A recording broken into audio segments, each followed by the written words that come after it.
What's poppin', y'all? It's your boy, Guardy3, and welcome to Coffee and Sports this Friday morning.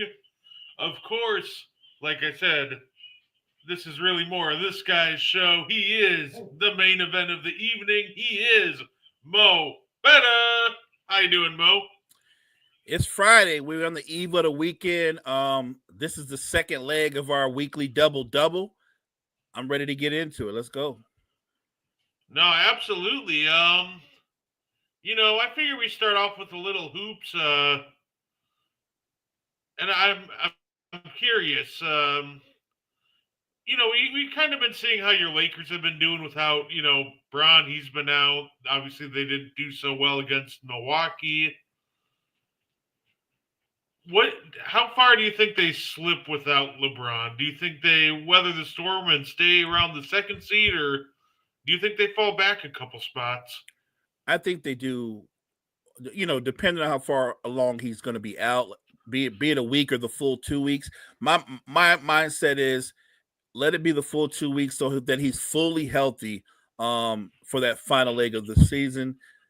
I think they fall back to maybe the fourth spot, maybe even the fifth spot. So here's the thing: if you're the four, you're going to play the five. If you're the five, you're going to play the four.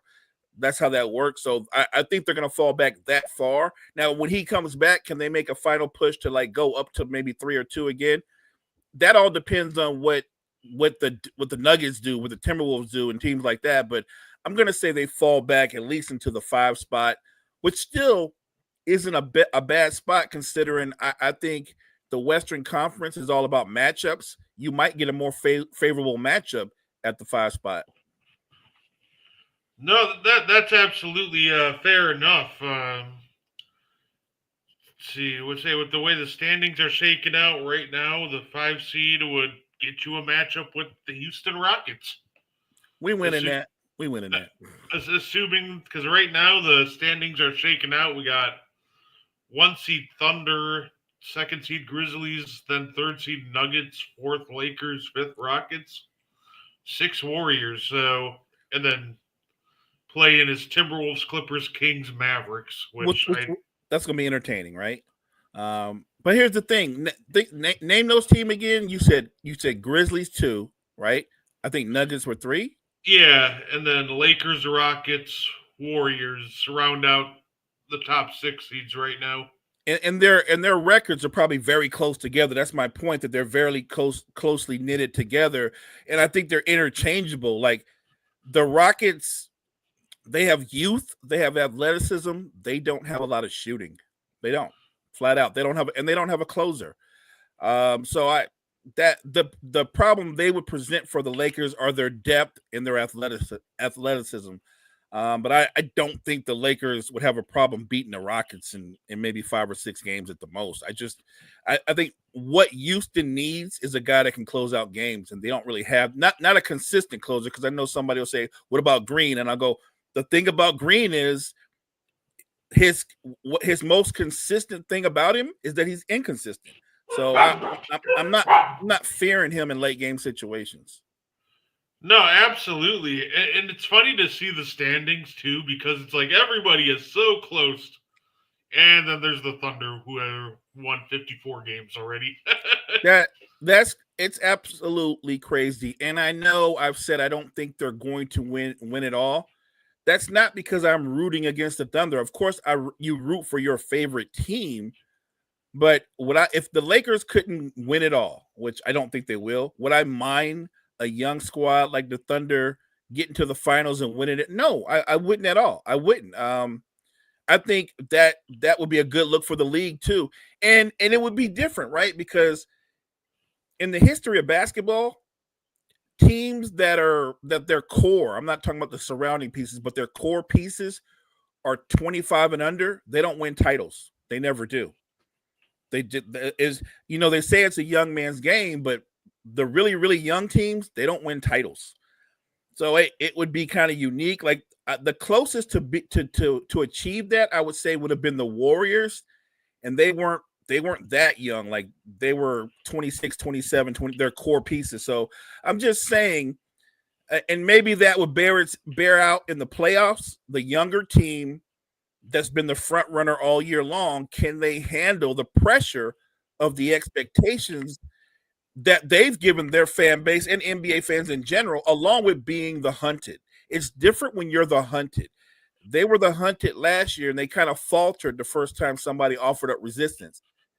Have they learned their lessons? I think they look better, and they certainly made some smart additions in terms of giving some veteran help, bringing in Caruso, bringing in Hartenstein. That gives them toughness. I think what will help them in a postseason is if you get a steady diet of the combination of Chet, Holmgren, and Hartenstein, because that's going to give you better rim protection, and it's not going to really hurt your offense because Chet can play outside.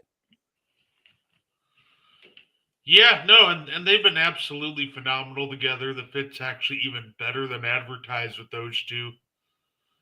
And yeah, I'm looking forward to seeing how that one goes, and just how it shakes up in general. I think we can, comfortably say that the Thunder are out of reach, but all the seeds after that are pretty much up for grabs, I and love that even the about the West.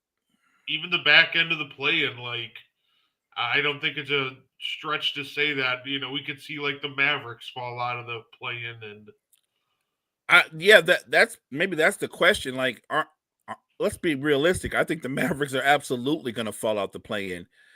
Kyrie gone for a season. Gafford and Lively are dealing with injuries. AD is not back.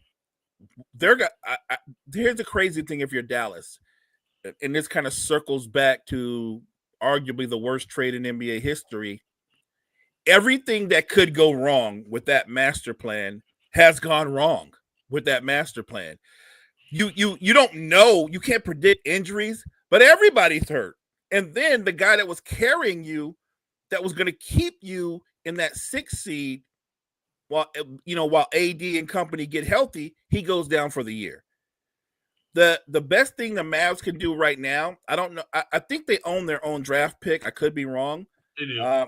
Then they're probably better off. I'm not going to use the word tank because I don't think they need to tank. They can go out there and play as hard as they want. The remaining talent on that roster is going to lose more than win. So they're going to fall out of the play-in. The hilarious part, though, the only reason they might not is the team behind them are the Phoenix Suns, and they're still 3 games behind, which is kind of sad. Look, Durant, Booker, and Beal with role players should not be that far back, but it doesn't work. It doesn't work, and I don't blame Booker. Booker is still at the top of his game. KD is still efficient, but he's not he's not the dominant player he once was. He's at a point in his career where you can say this without insulting him. He needs more around him, right? He needs more around him. Like, to me, Durant would be, we talked about Booker being a great fit with the Rockets. I think Durant would be a good fit for them too. He would give them what they don't have. They don't have a closer. And so I look at the trio that's failed just as bad as the trio in Brooklyn. And it's weird to say that Dallas doesn't have any of their top line players, and they're still ahead of the Suns. That says a lot about the Suns' culture, the locker room, and I just think the overall lack of togetherness of their, you want to call it a big 3, let's call it a big 2 and another guy. That's the problem. Sometimes it just doesn't work. If you were playing NBA 2K right now and you had that trio, even though I'm not a big Bradley Beal fan, just the Booker KD combination should make you be a dominant team alone, like in the video game. But in real life, it doesn't play out like that because you got to play on both ends of the floor, and they're not a good defensive team. They don't beat nobody to 50-50 balls. They don't really even run a set offense. For the most part this season, we thought, well, they got Tyus Jones.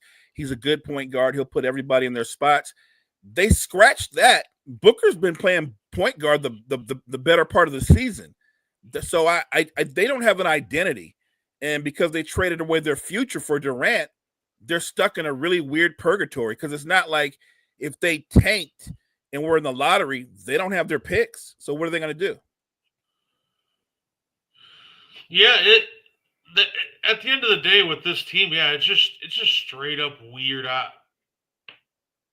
at this point, it just feels like it's so over for them. Like, Durant's out. Like, it feels like, I know he won't say it right now, but it feels like he's like 1 foot out the door.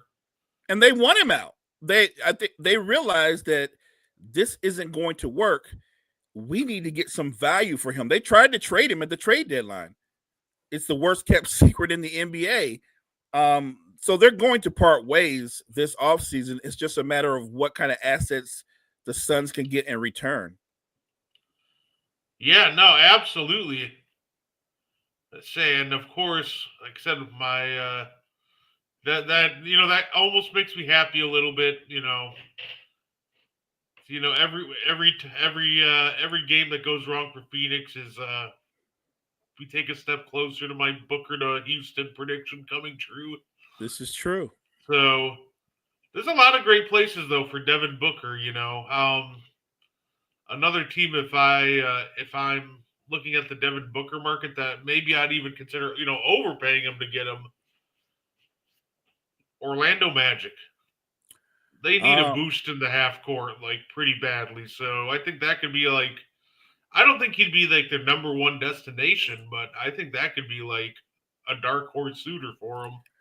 And I think that would be intriguing because we both believe that Paolo eventually is going to be an out and out superstar. I think he's an all-star now, but maybe he's not quite ready to fit to be the number one. I think he can grow into that. You bring in a Booker, a veteran, he can learn up under Booker and be the number two, which means Franz would be three, which make a great threesome offensively. And Booker he's an automatic bucket anywhere from the mid-range in, right? And he can shoot the three. So I do think that's a great destination. I'm gonna throw out, since we're doing the what if for Devin Booker, as much as I like him in Houston, how about a curveball? How about Devin Booker and Anthony Edwards together? How about that one? Because I think that would be dynamic. Ant playing off another guy that can give you 30 on a given night, who can also play make as well. Like, they don't have to be a traditional basketball team. They're really not, because Ant is the primary ball handler. Booker's already shown that he can be a playmaker in different spots. So I say put that combination together, because I think that would be dynamic.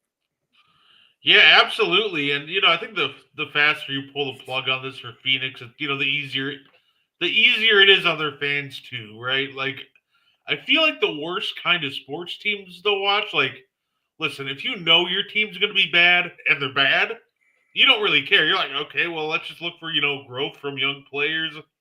But it feels like the worst thing that can happen is when you actually have expectations.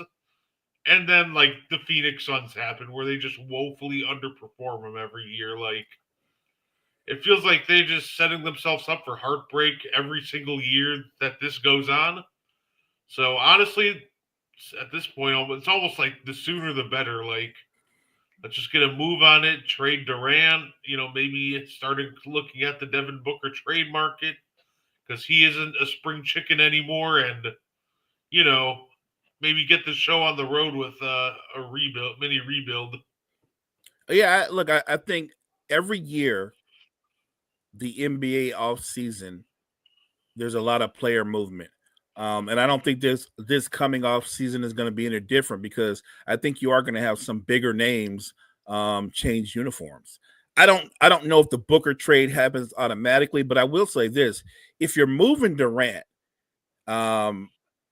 and you look around and Booker's in his prime, even though you love him and the fan base loves him, is it best for the future of the franchise to have him on your roster and be just good enough not to get a good pick? Like, you know what I mean? Be in that weird purgatory where you're not good enough to compete for a title, but you're not bad enough to get a lottery pick. I think that's where they're headed if they don't just do the tough thing, and move on for Booker. And look, it happens to everybody. They're going to need a rebuild. They're going to need a legit rebuild. But the best way to do a rebuild is to have a lot of trade capital and young assets. You can get that by moving Durant and moving Booker. Yeah, and you might as well move. So you might as well move them sooner rather than later. Maximize that value, and that's the way you do it. It's going to be painful hoops if they do trade him to like Minnesota because at least for the Suns, because then you're probably getting like Julius Randle in return. Randle Beal duo doesn't sound fun. But at the end of the day, if you're a Suns fan, at least you know what to expect at that point. So, And you I'm and you know there's a plan in place. oh yeah, that's the big thing. That's the big thing. Like you know what the plan is at that point. So, I'm looking forward to seeing what happens and with them, and it's going to be fantastic. Of course, I'm also looking forward to just kind of the rest of the postseason in general as well. See how my Bucks do. That'll be interesting. But I'm super curious to see to see how Detroit's doing. I think they're a fun one too. They're a Yes, young team, but normally the young teams when the lights shine the brightest kind of falter. And I'm curious to see if Detroit kind of succumbs to that, or if they have a really competitive series when we get there. I think that's a look. It's a big question. I think that's where those veterans like Tobias Harris, Malik Beasley, and Tim Hardaway help out with those young up and coming stars.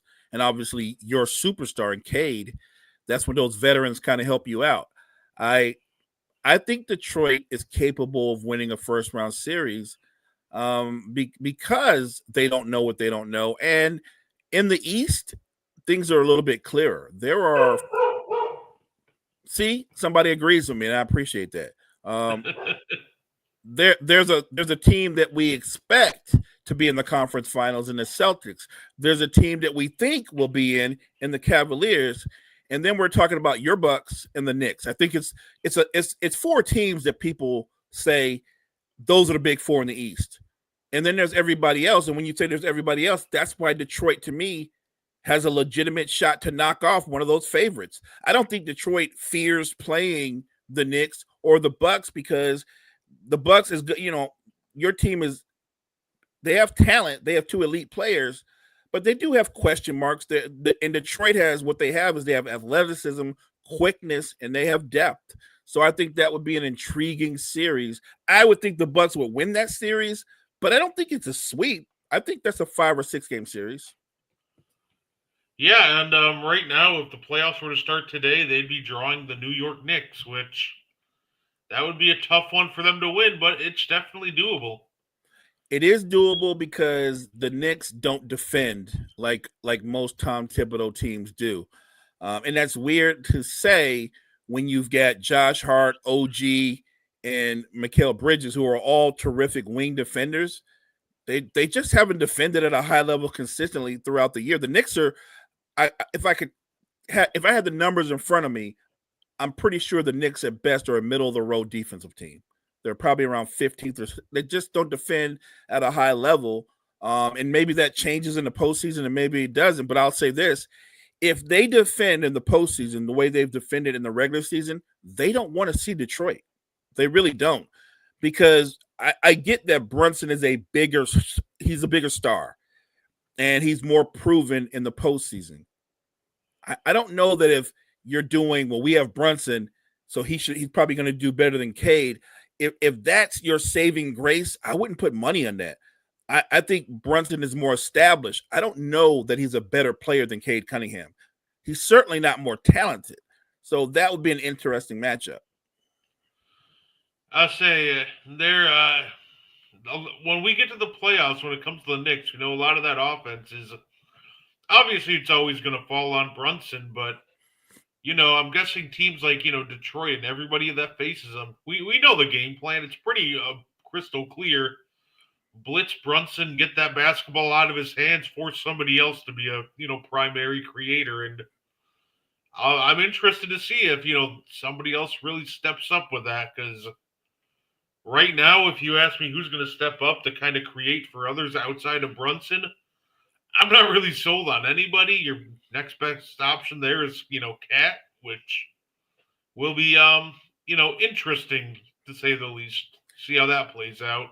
And Cat's a tremendous player. He's had a terrific season with the Knicks. My only problem with Cat is, and you and I have talked about this on and one, he's such a rhythm player. He's such a rhythm player that if you go out and you're physical with him or you deny him the ball, you really make him work. Then it comes down to what cat showed up. The guy that's going to try to play like a dog, or the cat that's like, not tonight. I don't have it tonight. Like he's really weird that way. I've always said this about Cat. Superstar talent, but he has a natural mentality to be a second or third option mentally. And for all the talent that he has, you wish that he had that dog that said, I'm every bit as the one as Brunson is, but he doesn't think like that. And I think going into the postseason, they need him to play and be mentally more like a dog. Because if he is, then the Knicks will have a deeper playoff run. If he's just content with being the other guy, I think they're going to get. Here's the thing, too. If they get knocked out early, I think Tibbs is fired. And I think it would be the right thing to do because I think that I've said this about Tibbs for years. Really good coach. They keep saying like he's one of the great coaches. He's not a great coach. He's a good coach, and he's a good culture coach. And he has changed the culture in Chicago, in Minnesota, and now with the Knicks. But what he doesn't do is he doesn't take you to the finals. There's a ceiling on the success that you can have with Tom Thibodeau. And I think the Knicks are right there at that ceiling. Oh, fair enough. And I found it interesting too. It's rare that you see a player go to the media almost and just say, "Yeah, I want less minutes," and that's just kind of what happened too with New York. As Mikal Bridges came out and was like, "Yeah, I talked to Tibbs about playing you mustn't the starters less minutes to let the bench shine." I saw that moment as a joke. I was like, "Well, Tibbs is going to get mad. Get ready to run off 48 minutes now against the Blazers for him to prove a point." But no, apparently it's pretty productive. So I actually think that was a great, call by Mikal. At the end of the day, you don't want to run your starters into the ground right before the playoffs start. So, and we know that they're all playing heavy minutes like usual. That's just kind of the norm with the Thibodeau team. But say get some of those young legs in there, soak some minutes up from these vets, and when you get to the playoffs, they'll be well rested. So I found it weird that Bridges did that instead of handling it in house, but I also understand that Tibbs might have been too stubborn to make the change, so he might have had to do that. I don't have a problem with Bridges feeling that way, but you bring up a great point. You don't have to take that to the media, man. We could have been in the locker room. We could have that conversation on the sideline or on the bench, like, hey, look, Tibbs, we're up 20. Do me and Cat really need to still be out there? Look, with Tom Thibodeau, everybody knows he has a short rotation, and look, he has a history. Like your team will win, but your starters, the man will take years off their career. Like I'm just saying. Remember what he did in Chicago, like Luol Deng, and Noah.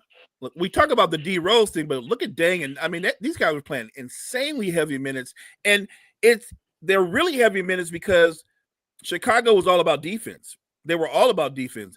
Derrick Rose was surrounded by a bunch of dogs on defense, and that can wear you down.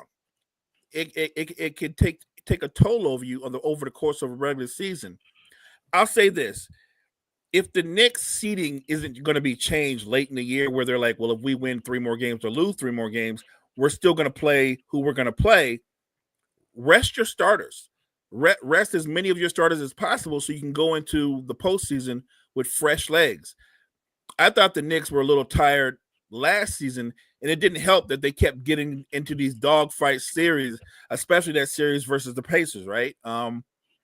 I just think that for a team that doesn't have a lot of depth, for a team that puts everything, and you watch the Knicks, Brett, everything on their point guard to generate everything, that's going to take a toll. If I'm playing the Knicks, yes, I'm blitzing Brunson, and I'm saying to myself, if OG or Josh Hart is going to drop 30, then we're going to lose. But how often are they going to drop 30? That's fair. And I also want to, shout out a quick congratulations to one Steph Curry first player in NBA history to hit 4,000 threes in his career, which is wild to think about. So, congratulations to Steph. There's a time where, you thought oh man, it's going to be forever until somebody passes Ray Allen.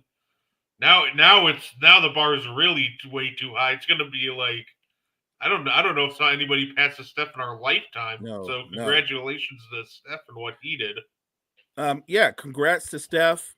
I think this is just another feather in his cap and his resume. Last night, on a few channels, they brought up that conversation where they do this. They go, well, I think Steph should be in the GOAT conversation.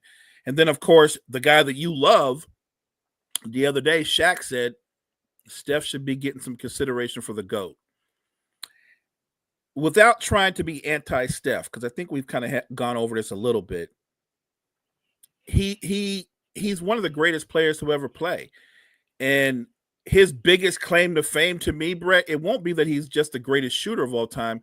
It will be that he helped change the game. Like, if that's on your resume, help change the game, that's a big feather in your cap.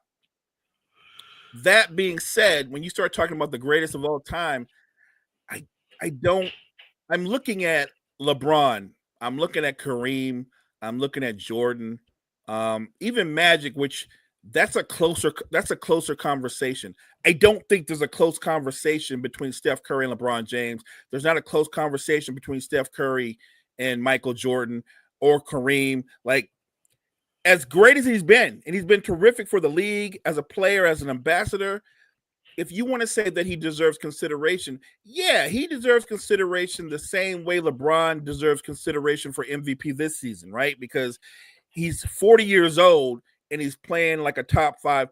No problem with that at all. But we also know he's not going to win MVP, right? If you want to give Steph his flowers and go, he should be mentioned, he should be mentioned. But if we're going to be that way, shouldn't Tim Duncan be mentioned?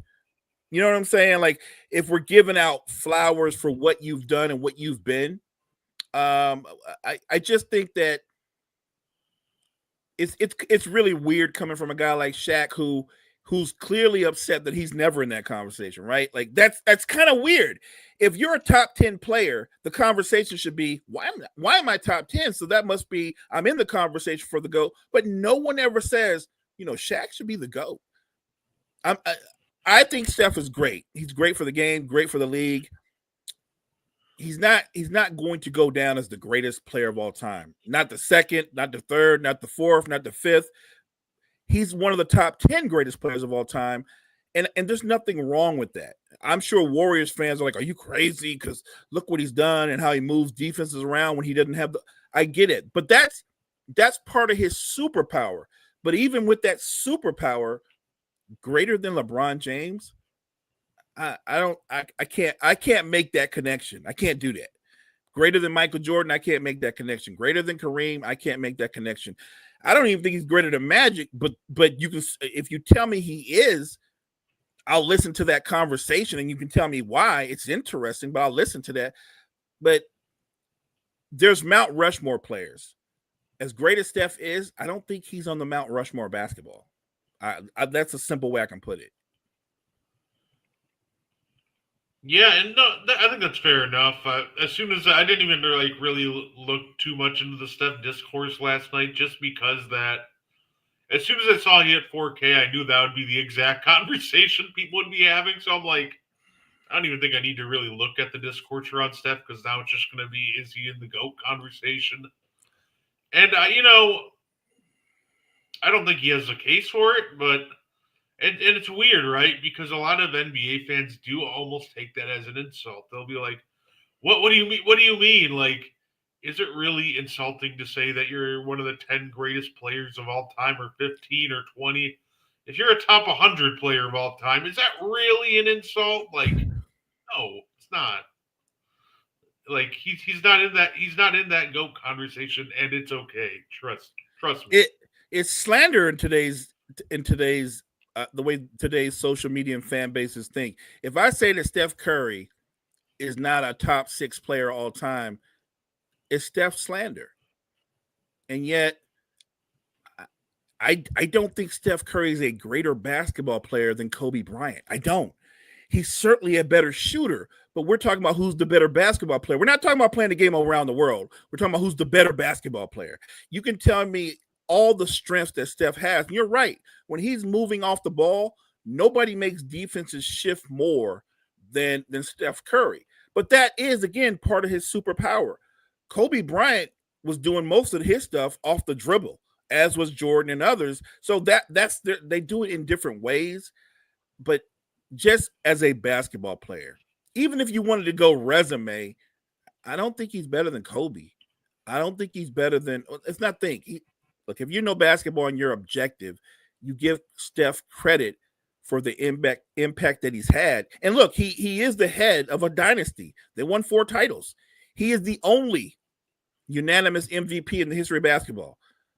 I am not denying how great he's been, but when you say greatest, I can mention him as one of the greats. I'm not going to make that leap and say he's the greatest, or well, he should be at least number 2. No, he shouldn't. No, he shouldn't. Let's look. And his career is not done. Steph can certainly add to his resume and be like, well, Mo, you got to think they just won another title and he won another fight. If all that happens, it's a different conversation. But if you're leaning on his current resume and everything that he's done, I think that's top 10 worthy. And you're right, Brett, to say a player's one of the 10 greatest to ever do it, that's not slander. You said if you're one of the 100 greatest, that's not slander. Like think about a guy like Paul Gasol, who I think was a terrific player. If Paul Gasol was told, like, Paul, we think you're one of the 90 greatest to ever do, I don't think he would think that's slander, right? With the career that he had, a terrific career. He wasn't top 75, although I thought he had a case for it. But I don't think telling Paul Gasol, we think you're the 80th greatest player to ever do it. That's not Paul Gasol slander. Saying that Steph is top 10 worthy, or I think he's in the top 10, and I think he's in the top 10 on the strength of those 4 titles, on the strength that he helped change the game of basketball. It is so common now to see a guy take 23 shots and 19 of his shots are 3-pointers. That's the Steph Curry influence. I have no problem with that. But just as a basketball player, he's not one of the 5 greatest to ever do it, at least not right now today. Here's the crazy part. What happens if a guy like Joker wins 1 or 2 more, or Giannis wins 1 or 2 more? That, to me, that's a compelling argument too, because aren't they at some point both going to be inside the top 10? You know what I mean? Like, won't they both eventually move out 1 or 2? I mean, that's just how it works. I'm a huge Steph fan, but I can be a fan and not go insane. I mean, he hits the 4,000 threes, and immediately they're like, how is he not in the GOAT conversation? I'm like, come on, man. Don't conflate that he's the greatest shooter of all time with the fact that he's the greatest player. He's not the greatest player of all time. Not second, not third, not fourth, not fifth. And I'm sure if you're a Tim Duncan fan, not 6th. If you're a Larry Bird fan, not 7th. We can keep going. Now, if you're a Shaq fan, just to annoy Shaq fans, he might be ahead of him. You better be careful, Mo, because now you're gonna get Shaq talking smack to you on the next Inside the NBA just because he said that. Well, I'd rather him talk smack than try to analyze games. So, you know what? That's actually very fair. And I did want to talk some NFL with you today, Mo, too. And I wanted to start with, the most interesting team of the offseason, and I use interesting very loosely here. The Dallas Cowboys. I don't know if you saw DeMarcus Lawrence said in an interview that, one of the reasons he left, Dallas is because he wasn't going to win a ring there. And that upset Micah Parsons, and they had a back and forth on Twitter. That was actually a lot of fun, just kind of witnessing it. But besides like Twitter drama, the main thing I wanted to focus on, they are interested in Cooper Kupp, They've had the discussions with him. Mo, do you think Cup to Dallas would be a good fit? And if not, where do you think Cooper Cup lands? I think he's a good fit anywhere, but they desperately need a competent receiver opposite of CeeDee Lamb. And I think Cooper Cup would be he'd be a great fit for them. And look, to be clear, anywhere Cooper Cup goes, terrific player, but he does have an injury history. So that doesn't just apply in Dallas, that applies to wherever he lands. But I would say this: Dak's a good quarterback. I think sometimes we kind of kill him because Dallas doesn't have the kind of success that Cowboys fans think they should have. But I do think they have a good quarterback. Give him another weapon on the outside opposite CD, and I think their offense becomes a little bit more balanced, depending on what you do with the offensive line, because that offensive line has gone through a lot of changes as well. So, big picture, do they need a receiver at least on Cooper Kupp's level, and it would be a great move. This really comes down to how much money Jerry Jones and company are willing to spend on Cooper Kupp. But if they're really going to say they're all in, like they always say, they need to make this move happen. You need to add more weapons around Dak Prescott. I will say, and this might not be a popular take with a lot, I saw the price tag that they're like, oh, they're expecting Cup to get around 12 mil.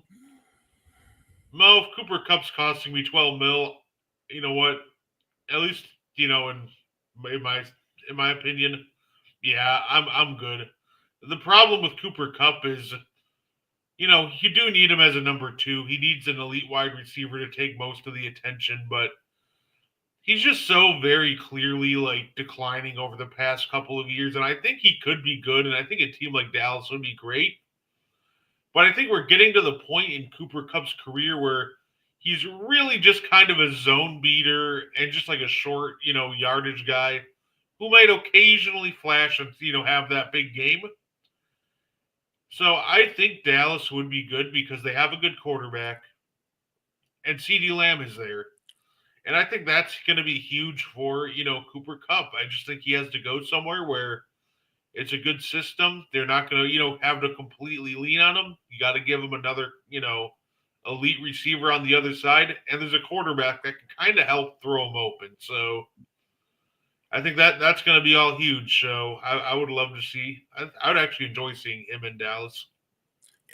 People forget that, right? When these wide receivers make these choices, like we were kind of like having some fun with Myles Garrett because he was all like, I'm leaving, I'm out of here. There's nothing to resolve. And then they go, but we can give you more money. Then he was like, I'll stay.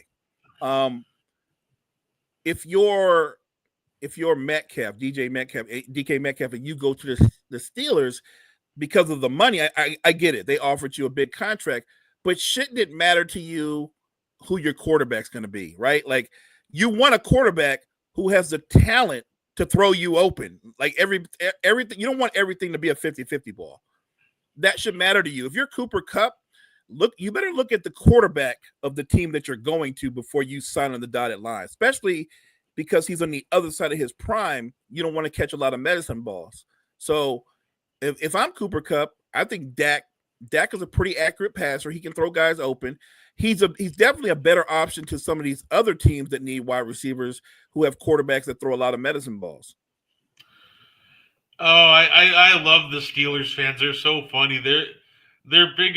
When they signed DK, the first comments I was seeing, they're like, "Oh well, now we got Pickens and DK, and we're gonna re-sign Russ, and we're gonna build the offense around Russ Moonballs." I'm like, you want to build your offense around 50-50 balls to DK Metcalf and George Pickens? That sounds terrible. So, yeah, I'm curious to see what the Steelers are going to do, with the quarterback situation. I don't think it's going to be great this year for the Steelers, but you know how it is. We can say, well, the Steelers aren't going to be great, and then they're somehow 10-7 at the end of the year and in the playoffs. So, shout out to Mike T. You're right. The problem with that way of thinking, though, is Mike T finds a way to win with what he has, and yet it's smoke and mirrors because when they get to the postseason, they get obliterated. Most teams build in the trenches, at least the really good ones, right? You're dominant on both sides of the line of scrimmage, or you already have that quarterback in place. I think the Steelers are doing something really different. They're like, well, let's get the wide receiver in here and then worry about the quarterback later. Like that, that's a unique strategy, and I don't think that's the best strategy. How about get the quarterback and then worry about the wide receiver? And look, I'm not sure Pickens or Metcalf are number ones, either one of them. I think their Metcalf is one-ish, but he's not a great route runner. His route tree just is one limb long. It's one limb. He runs one route really well, and he can catch. He's really good at contested catches, but I don't think he's a one. I don't think Pickens is a one. I think they're better. They're better in terms of weapons by having him. But who's your quarterback? Who's going to be your quarterback? How do you go out and go, we've got Pickens, we got Metcalf, you ain't got a quarterback. I don't understand that way of thinking. You don't have a quarterback and you don't have a running back, right? So who's your starting running back?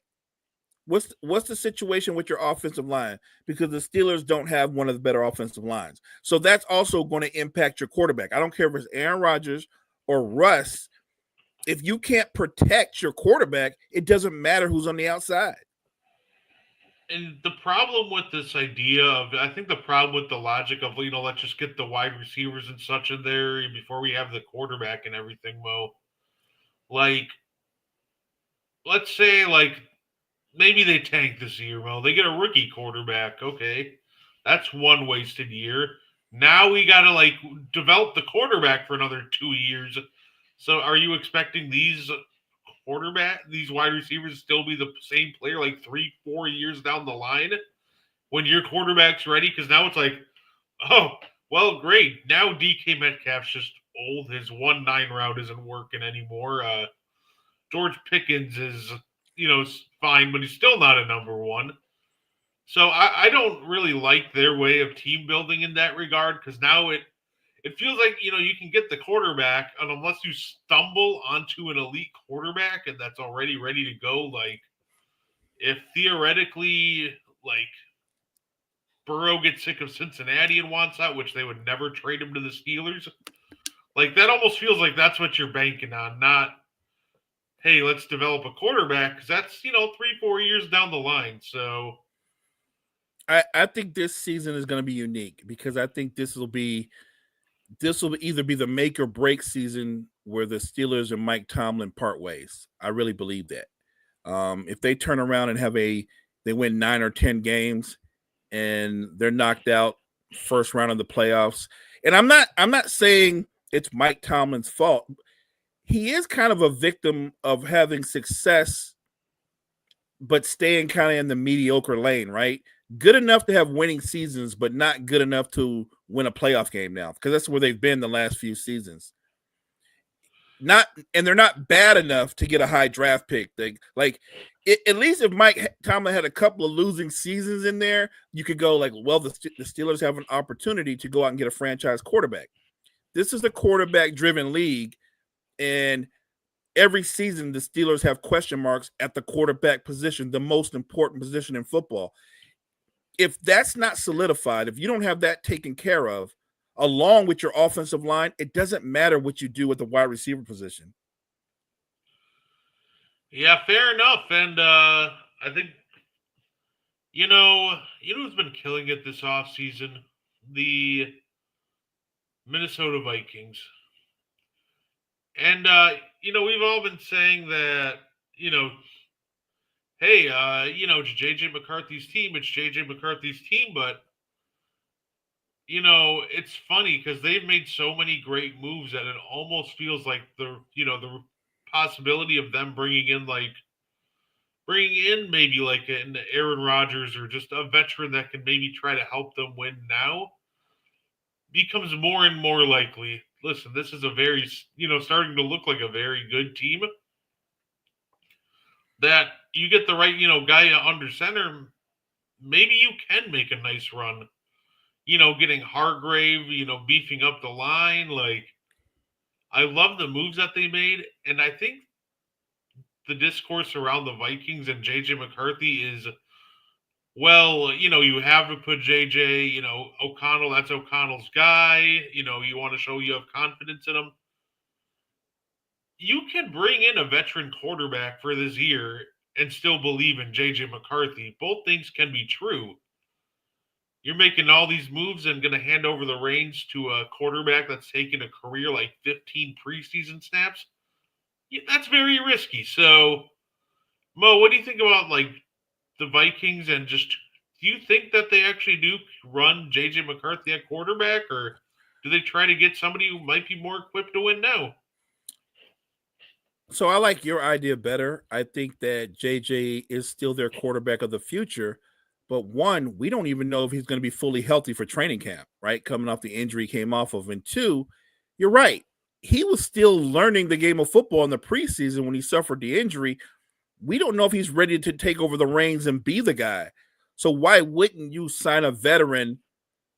And look, they're really good at tailoring the offense to the talent that they have. Sign a veteran quarterback and give JJ a little bit more time to hone his skills, get in the quarterback room, get fully healthy, and be ready to go. What you don't want to do is rush him back. I understand that they had a terrific season last year, and they did that with Sam Darnold. But he is a veteran quarterback who had a terrific year for them.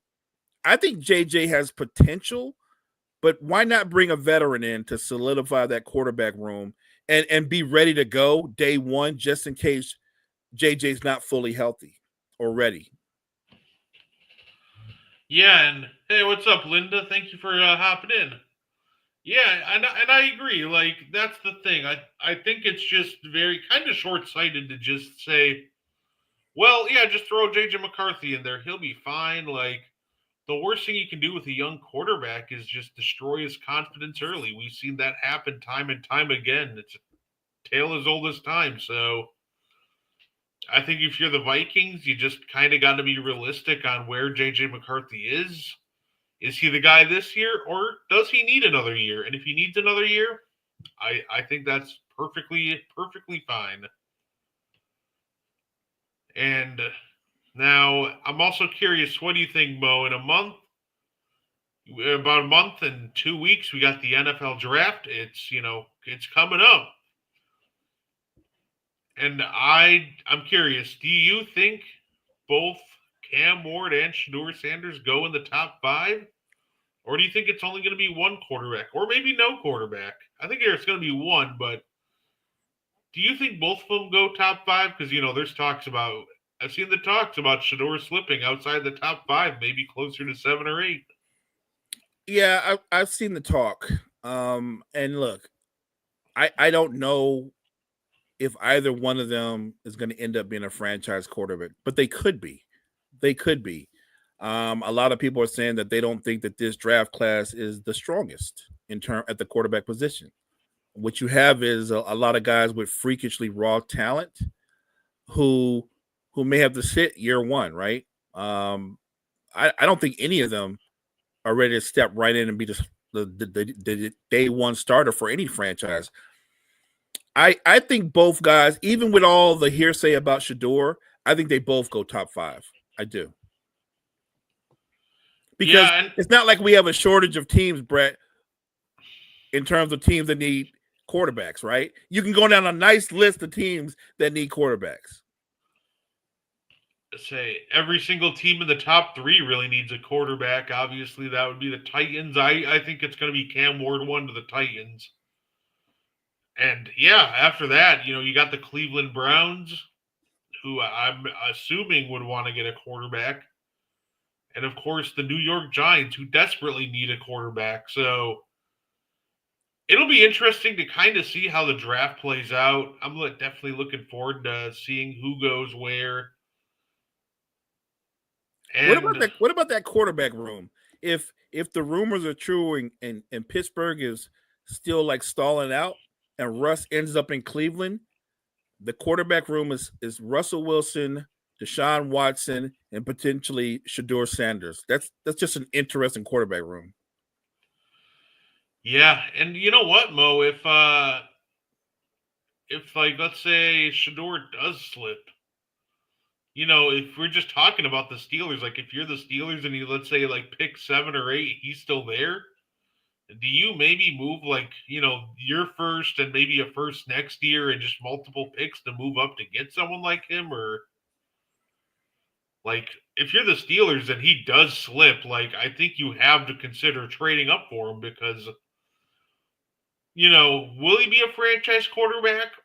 Maybe, but also like he's a better chance of being a franchise quarterback right now than any quarterback on your roster, which right now I think it's just literally Mason Rudolph. That's a great point right there. Um, I don't know what Shador it's going to ultimately be, but at a minimum, let's start with this. At a minimum, he's an upgrade from what you have. Even if he's not ready for day one, he's an upgrade from what you have. I would say this: if he slips and you want to move up, you have to be fully invested and in love with Shador. Like you and your scouting staff would have looked at him and said, "This is our guy," and we didn't realize we'd have an opportunity to get him. If you fully believe he's your guy, then you go all in on him and put together whatever package you need to go out and pursue him. But only if you were in love with that prospect. If you're doing this, well, we don't know what Shador is either. If you have any question marks or anything like that going on, that kind of conversation, then he's not your guy. And maybe you say, let's just stick a band-aid on there as a starting quarterback for this season and pursue somebody in the following draft, which is going to be a better class. Yeah, and I really wanna, I really would love to. I would love. That's why I'd almost love to see the Steelers tank this year, because next year it's supposed to be this great quarterback class, and I'd love to see them get that high draft pick to actually get their franchise QB, because that's a team that they're really good at building a defense. So I think they could really build a nice supporting system for a young quarterback. We've seen them do it before with Big Ben, but now we just gotta hope that they can do it again some 20 years later. Look, it's hard to find a franchise quarterback.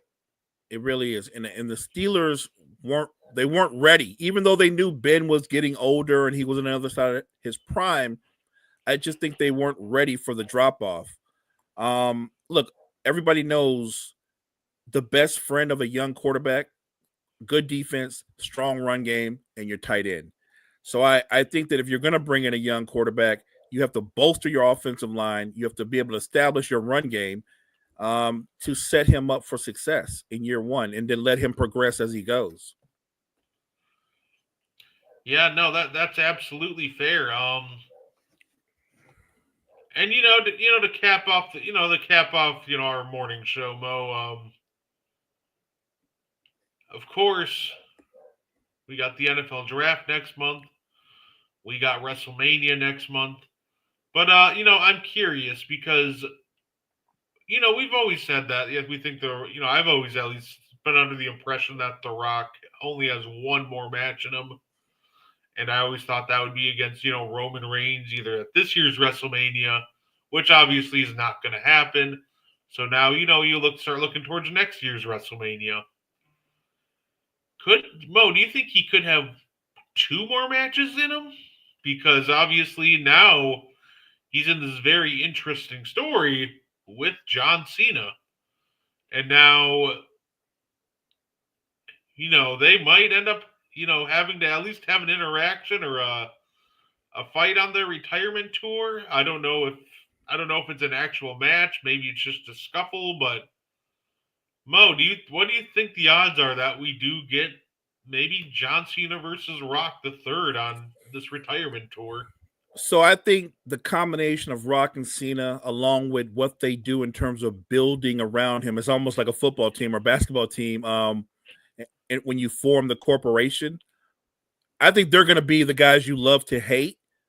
But I also think that somewhere down the line, um, they turn on each other, be it Rock or be it Cena. Maybe Cena said, "I had enough," or Rock said, "You haven't done enough." Before John Cena retires, he's going to turn back into John Cena, the face that's beloved. And once that happens, you have to think that he's going to do something to anger The Rock and the corporation. And you're right. I don't know if it's a scuffle in the ring or if it's an out and out match. Remember, this is John Cena's last go around. One of the great matches he had was versus The Rock. Now, granted, they're both well past their primes, but do I think they have one more great match in them? Yeah, I could see that. I think eventually it's going to come down to that. Now, I don't know if it's a wrestling match or if Rock picks somebody else to go against Cena, then intervenes or whatever, but you're going to get some kind of interaction one more time for when Rock and Cena, when that relationship falls out. Yeah, no, absolutely. And, I think, he's got, a plethora of guys to choose from. He's the final boss. He can just kind of choose whoever he wants to put against him. But obviously, he has connections to the bloodline, so maybe he doesn't want to wrestle, but he sends in like Solo to do his dirty work or Jacob Fatu to do his dirty work.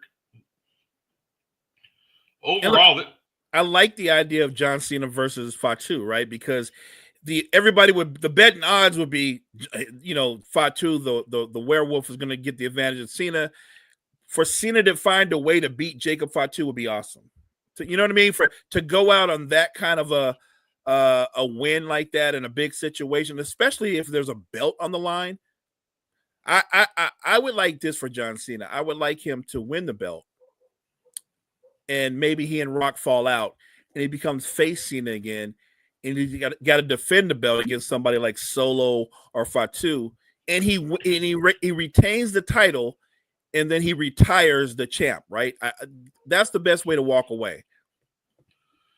You know what's funny? I thought that'd be a great idea too, with him, turning face in the middle of his title reign, and then honestly, I would use that as a big moment to go bold. If you're going to book John Cena versus Jacob Fatu for the title, book Fatu to win the title. You want to build a megastar. That's how you do it. You slowly build them up throughout the year. And then when, you get an opportunity like you would have with that moment, you pull the trigger. We saw the same thing with Brock Lesnar, back in 2002 when they, him versus The Rock, they could have very easily, had The Rock win, but they didn't. They, pulled the trigger on, a shocking moment. One of the big things that cemented, Kevin Owens. He debuted, and then in his first match, he beats John Cena clean in the middle of the ring. So I think you occasionally have these moments where if you want to create a superstar, you capitalize on them. And sometimes you can have a possible chance to create a megastar. And I think you can put Jacob Fatu on this great superstar with an outside chance of being something bigger. I like that. If you pull the trigger on a moment like that.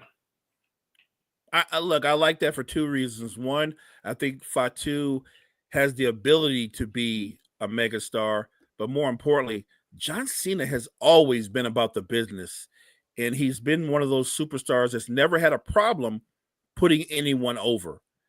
So if you're looking at a star that says, even though I'm on my way out and this is a big time match, John Cena is the one guy that wouldn't mind putting somebody over on the way out, especially if it's a great match, right? Because Cena will get up, shake Fatu's hands, will give John Cena his flowers for being the great performer he's been, and then we go on from there. So John Cena is built like that. He's all about setting up the next guy for success. No, absolutely. And that's about all the time we have, Mo. Before we get up on out of here, anything you wanted to add, sir? Thank everybody in the chat. We appreciate you so much. Make sure you check out all the great content we have at Wire to Wire Network. Wire to Wire Network, we appreciate you. And you know what? Speaking of the great one, you know what this is? It's Goosebumps, because Wire to Wire Network, March Madness Tournament Bracket, we're going to be doing one, $20. Obviously, the money will go support Wire to Wire, but also you can enter a chance to win some of that money back for yourself. We'll be dropping details on the main page later, but it's going to be little rumors of a really nice prize involved. So definitely check that out.